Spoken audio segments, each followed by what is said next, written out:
Good afternoon, everybody. This is Spaceman Spiff, and we're going to jump into commentary number 6.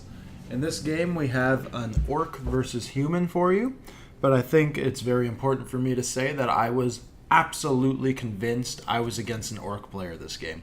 I thought for sure this was an orc mirror, and for that reason, I'm going to go the same strategy as I wanted to go in the previous commentary. So if you haven't seen that one, I apologize. I might give some of that away because I want to talk in reference to that one. Maybe check that one out first. But in this game, I thought I was against an orc. So you'll see I went to build the barracks and was like, oh no, I'm against an orc. So I went altar, burrow, and then I'm going to go into war mill, 2 barracks, and I'm going to do a headhunter tower rush against what I suspect to be my orc opponent. Little did I know he was human. But that's a strategy that I did last game. That's the strategy I employed in my previous commentary, and was in a similar situation where I was against a random player. So I didn't know I was against an orc in that game, and I had to adjust to compensate for this strategy. In this game, I went directly for it. So you can see a little bit of a difference in the build orders if you are interested in that. Otherwise, you'll see I'm going Farseer because I want to go for the Farseer Harass. The Farseer is not great against another orc player. I imagine I'm against a Blade Master, but what the Farseer can do is maintain sustained pressure through the Spirit Wolves. So if I send a Farseer to my opponent's base while I'm teching to straight Headhunters, it's going to keep the Blade Master hopefully chasing my Farseer around rather than harassing my worker line or my economy or my burrows. It's also going to mean that my Spirit Wolves will be able to harass peons or maybe put some damage on his Voodoo Lounge while his hero chases my Farseer. So that's the thought process. And you'll see, even before my Farseer is out, I have both barracks going down. My War Mill's almost up. I'm going to be building another burrow as soon as I hit 160 gold, I imagine. There it goes. And my Farseer's out. So I'm just going to start building as many Headhunters as possible as soon as those are up, and I'm going to buy as much time as I can with my Farseer against what I imagine is going to be a Blade Master harass. So I sent one wolf north just to make sure he wasn't coming this way or trying to do something interesting up there. And I sent my hero with the wolf over here. They'll still catch up. It's not ideal to have one wolf so far behind, but it's better to be safe than sorry. And then I saw that I was against a human, and this scared me because a human is not a race you want to be going 2 barracks Headhunters out of. You don't want to go against human with that strategy because footmen with defend just overrun it. Defend is so effective against footmen. But at this point, I had come pretty far. I thought maybe I could catch him off guard. Maybe he wouldn't have defend, and I could catch him off guard with my push, so I decided to keep going. Dangerous business, though. So he's coming back from his militia creeping. He's got a couple weak ones. He's trying to wall me in with his farm, but it's not working at all, and I end up getting 2 peasant kills and a farm kill out of it. I think this is going to be 3 peasant kills, 4 peasant kills. So now I'm sitting all right. He probably has more experience than me. He definitely does, but I've managed to get almost to level 2 on just my Farseer harass. That's the one thing I still have going for me. A Farseer harass is very effective against a human, especially if he's militia creeping, and especially if he didn't get a tower. I think that was the biggest mistake he made. That he doesn't even have an arcane tower started, and that would cause a lot of problems for me. But you'll see, I'm going to keep with what I was saying before, try and maintain sustained pressure. I'm not going to be able to do a whole lot more damage, but if I'm not creeping, he's not creeping. That's my thought process here. So I sent my wolves in. I found another weak peasant, and I get the kill. And they're going to run away. Another kill which could have been prevented by an arcane tower. He did manage to kill a wolf, so we traded an experience there, but my wolf was free, whereas his peasant was worth gold, so I did gain the advantage. And now I'm running home. I've taken a reasonable amount of damage. I've got a couple Headhunters here, and I want to try and make my push. I'm ready to go. So now it's the 4-minute mark, and I'm leaving my base with 5 Headhunters and 4 peons and a level 1 Farseer. This is very early. This is very, very early. Against an orc opponent, I'll be getting to him by around 5 minutes, and his tier 2 buildings will not be completed yet, and it's a very tough push for him to hold, especially with more Headhunters rolling out. Against a human, it's not nearly as simple because of militia. I'm not able to just set up a tower rush close to a human base because he can put up towers of his own pretty efficiently, and because militia will just quickly smother out or drown out or overwhelm my numbers, especially if he uses call to arms correctly. So this is going to be a very patient tower rush I'm going to have to play. I'm going to have to stay back. There's going to be a lot of push and pulling. But at this point, I had committed. So it goes to show, very important, check out the race of your opponent. I thought for sure he was human, orc, and that really cost me this game. I think that's self-explanatory. So you'll see, though, I'm setting up my 3 towers now. I have to set them up far away. I wanted to keep at least 2 of them out of sight, so he doesn't know how hard I'm really going for this push. And I do manage to take out an arcane vault, which is nice. I managed to take out a peasant, which is nice. But look at what I saw here, too. So I don't know where this human's going, but he's now still tier 1, and he's throwing down a second barracks. So this strategy is just getting weaker and weaker. Things are not looking good for me. I'm just going to be patient. I'm going to try and get my towers up. I'm going to try and keep my units alive. You see, I'm throwing another one down that's a little more offensive once these 2 are up. I canceled this tower, but now he has arrived, and he's got a level 2 Archmage against my level 2 Farseer and defend. So now I know I'm in a lot of trouble. This is not a fight that's going to go well for me. I used Chain Lightning. I decided I'll try and pick off what footmen I can, but I know I'm going to have to do something drastically. So let's see. Have I started? Nope, I'm not even building units, but I believe I'm going to transition into grunts. That's definitely the right play, because headhunters, they're going all right now, but as his militia starts swarming in, I know I have to fall back. These are going to just pick off my towers. I don't have the firepower to take out defended footmen. The one thing I do have going for me is that now 1, 2, 3, 4, 5, 6, 7 militia are not gathering resources for him. So the longer I stay here, the longer the militia are here, the longer he's not getting resources, and I'm at least gaining that advantage. So if I can keep some of my units alive, trade at least moderately efficiently here, I'm doing all right, because he's not getting the resources I am. Obviously, he'll catch up in those resources in the long run, so in a long game, that might work against me. But if I can use the resource advantage I'm gaining from his militia being here, I can use that to squeak out an advantage. So that's what I'm going to try to do. So yeah, speed scroll out. I did lose a lot of headhunters, but it could have been worse considering the way the army's matched up there. I lose all my buildings. I send my peons away to the south, separate from my army, and I loop up around here because I need to buy time. I want to keep him down. Like I said, I want to exploit my resource advantage, so I want to keep everything alive I can. So as I run the peons away, I leave this guy to go heal. And I go in with just 4 headhunters and my hero. Just put on some more pressure. Make him call to arms again. Cancel a vault. Kill a peasant.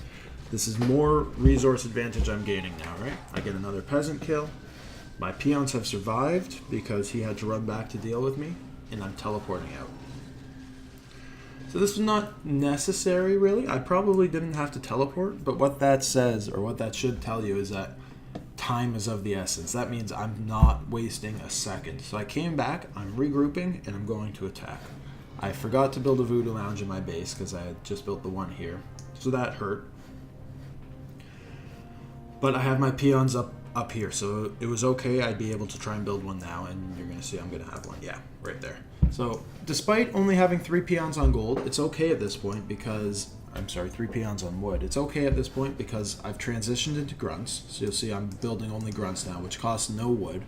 So I'm going to have enough stockpiled to build a couple towers and keep the pressure on with these peons. He comes out, sees my voodoo lounge is going up, and I guess he probably saw a couple of weak headhunters and thought this would be a good fight for him to take. I'm not sure he should be engaging here. He does succeed in canceling my voodoo lounge. And he probably nets a kill or 2, but I get this footman kill. He's going to get this grunt kill, probably this kill. So, we trade blows. It definitely goes more in my favor. I don't think he should have engaged me here. But he is level 3. Those level 2 water elementals are massive. Probably more effective than my wolves. Yeah, also, I got to level 3 and got Chain Lightning. Probably not the right decision. It was in the fight. I was worried about all the defended footmen. I just needed to get as much damage out as possible. So in the moment, I got Chain Lightning level 2. I don't know if that was the right decision. But what's done is done. You make the most of it. So I keep my Voodoo Lounge going up. I'm sending my 3 remaining peons still to come and build a couple towers. This isn't really a tower rush. Those towers are lightning rods. They're to build pressure. They're to make my opponent feel uncomfortable, really. I did manage to cancel the healing salve or healing scroll on the Archmage and on the 1 weak footman, which is very important because any edge I can get is important, like I was saying. And now I have a couple weak headhunters, but they'll be hard for him to get to.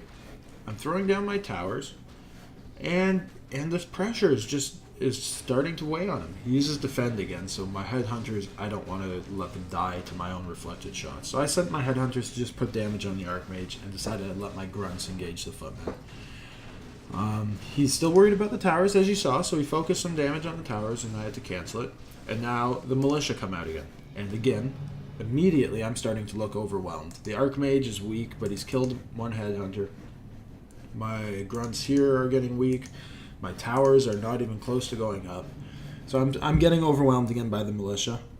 But he is not getting resources. He has 1, 2, 3, 4, 5, 6, 7, 8 of his militia are not gathering resources. So if I can keep units alive and stockpile that resource advantage that I'm gaining right now, then I might be able to overwhelm them in the long run. So that's what I'm thinking here. Buy time, keep everything alive. Buy time, keep everything alive. I don't need to loot or kill anything. I sacrificed all my headhunters, which is awful. I should not have let that happen. But I did do a good job of buying time and keeping grunts alive. So I'm still, you'll see I pick off 1 more peasant, which buys me a little more resource advantage. These guys are now attacking the tower, which is going to go down. But they're not gathering resources. They're still not gathering resources. And when he finally sends them back, I think I'll get 1 more pick off. No, unfortunate. So he's held me off again. He's feeling pretty comfortable. He's level 4. He's got level 2 water elementals. I'm down to a level 4 hero and 2 grunts, and I had to cancel another tower rush. So he's feeling pretty comfortable. He's going to go and heal, I imagine, because his hero's weak. But you come back here, and I have 1, 2, 3, 4, 5, 6, 7 grunts still alive. So that resource advantage is starting to compile. That 600 gold he didn't gain in that attack because his units were out here attacking was 600 gold that contributed to 2 more grunts, and now I'm starting to get a little bit of a resource advantage. And I know it. So you'll see that's why I'm hiding these guys back from his water elemental a bit at first. I wanted to let them heal up a bit, and I wanted to just let him think he was a little more comfortable than he was. As soon as I was ready to reveal, though, I finished off the water elemental, and I'm going through. And now, all of a sudden, I'm looking pretty strong. The grunts are great against footmen. It's going to be tough to take any part of his base, which is protected by towers, but it's going to overwhelm his army. It's going to do great against militia. And let's see how it plays out. So I go for his barracks, just because I don't want to overcommit. I don't want to run into his base and get caught in a bad spot.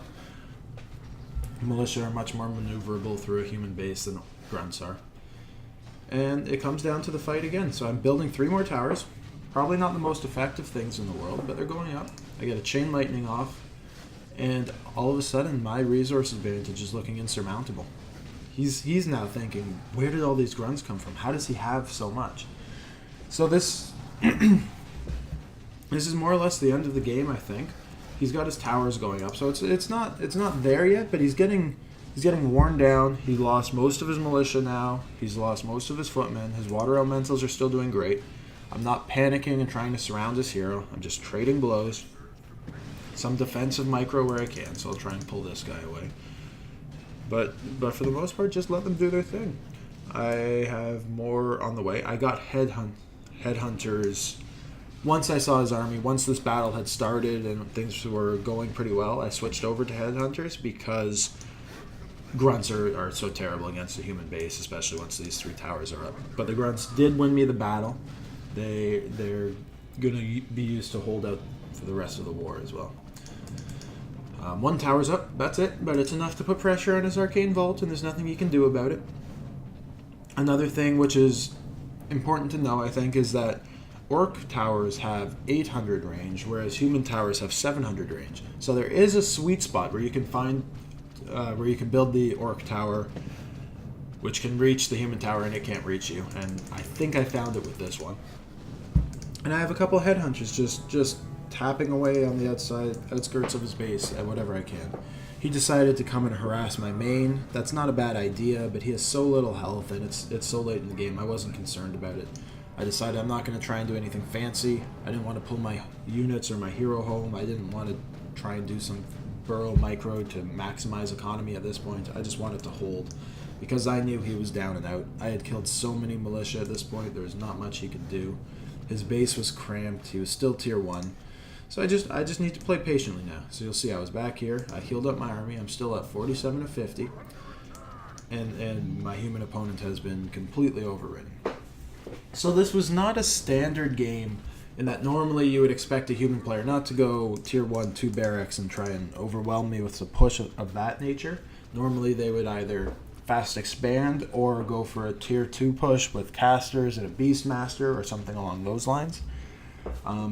But the fact that he went 2 racks defended footman against my 2 racks headhunter is really interesting because he should have by all rights smashed me in that game, right? And in that initial fight he did completely overwhelm me.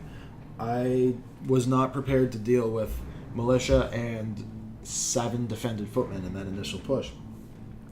But what won me the game was not my micro. As we saw, my micro is not great. It was decent in that game because you do need to keep units alive. The main difference, though, was the amount of resources and the map control and the way I used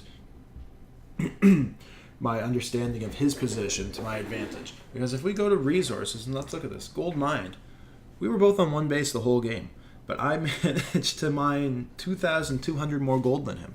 So by keeping those grunts alive, so I guess I did micro a bit. But by keeping those grunts alive, that resource advantage was stockpiled over the duration of the game. So as long as my opponent is calling to arms and attacking me, if I can keep my units alive and just buy time and then come back with those same units and the more that I built during that attack, and buy more time and let the militia attack me and buy more time and retreat and then come back with all of those units plus more units that I created during my next attack when he was militia form, my resource advantage just starts to stockpile. And that's what happened in that game, and that's how I was able to beat a human player with just grunts and headhunters and starting headhunters against footmen. So I hope you enjoyed the game. Questions, comments, criticisms, anything, of course, welcome. Let me know, and have a great night.